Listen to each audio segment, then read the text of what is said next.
2013 में जब मैंने सी इंटर का एग्ज़ाम दिया था तब मैंने पढ़ा था वेल्थ टैक्स एंड उस टाइम पे आई थॉट कि ये बहुत ही सही चीज़ है, but now 10 years down the line I think बहुत अच्छा किया कि हटा दिया। And now the time comes when we shall redeem our pledge. At the stroke of the midnight hour, when the world sleeps, India will awake to life and freedom. Independence के time the Indian income tax act 1922 हुआ करता था।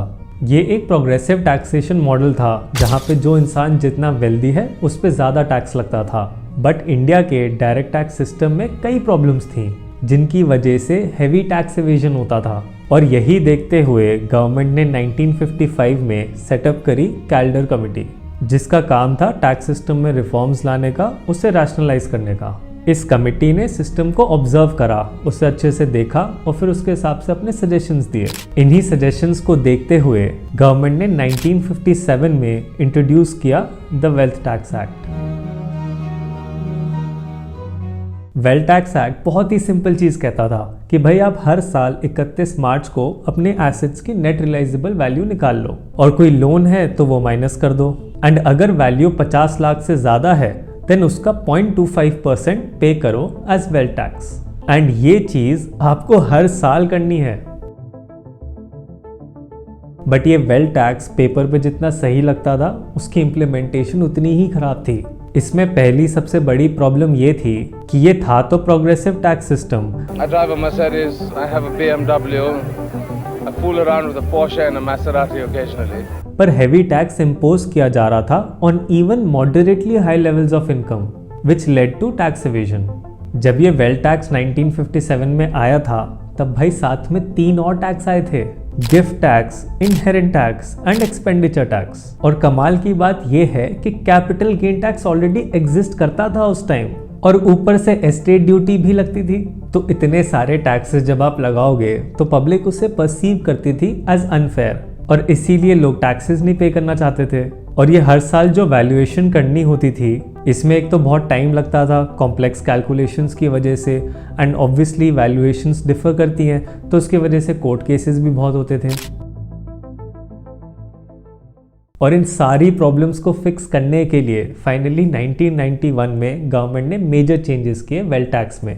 1991 तक India का business environment largely dominated था by public sector undertakings and policies friendly नहीं थी towards private enterprises. 1991 के बाद प्राइवेट सेक्टर को बूस्ट करने के लिए एक मेजर चेंज लाया गया कि अब वेल्थ टैक्स सारे एसेट्स पे नहीं लगेगा, सिर्फ उन एसेट्स पे लगेगा जो अनप्रोडक्टिव एंड आइडल हैं। बिकॉज एक ऑब्वियस सी बात सोचो कि कंपनी के इतने सारे एसेट्स हैं तो भाई पहले तो सारे एसेट्स के ऊपर वेल्थ टैक्स देना पड़ता था, बट अब सिर्फ उन पे देना था जो अनप्रोडक्टिव एंड आइडल रखे हुए हैं। तो इससे प्राइवेट सेक्टर पे वेल्थ टैक्स का बर्डन कम हो गया था। वेल्थ टैक्स को आए हुए इतने साल हो गए थे, फिर भी टैक्स कलेक्शन उतना हाई नहीं था जितनी गवर्नमेंट की एक्सपेक्टेशन थी। टैक्स कलेक्ट करने की कॉस्ट वो ज़्यादा थी एज कम्पेयर टू टैक्स कितना मिल रहा था। सो गवर्नमेंट ने डिसाइड करा कि उसे टैक्स कलेक्शन बढ़ाने की ज़रूरत है और टैक्स बेस को और ज़्यादा वाइड करने की ज़रूरत है। इसीलिए 2010 में वेल्थ टैक्स का रेट इंक्रीज हुआ टू 1% फ्रॉम 0.25%। एंड पहले 50 लाख की लिमिट थी कि इसके ऊपर वेल्थ टैक्स लगेगा, बट उसको नीचे कर दिया 30 लाख पे। बट अनफॉर्चुनेटली ये सब करने के बाद भी वो डिजायर्ड रिजल्ट अचीव नहीं हुआ।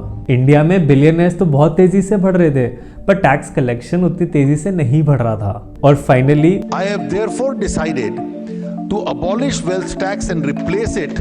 बट एक बात बताऊं, जब तक ये वेल्थ टैक्स काम नहीं कर रहा था ना, तब तक गवर्नमेंट ने एक और तरीका निकाल लिया था टैक्स कलेक्ट करने का, and replace it with an additional 2% surcharge on the super rich with a taxable income of over rupees 1 crore। तो ये थी पूरी कहानी वेल्थ टैक्स की, एंड सरचार्ज के ऊपर भी मैंने एक वीडियो बनाई हुई है, so make sure to check it out, and if you like the video then do consider subscribing. बाकी मैं मिलता हूँ आपको नेक्स्ट वीडियो में एक नए टॉपिक के साथ। Till then you take care, have a nice day.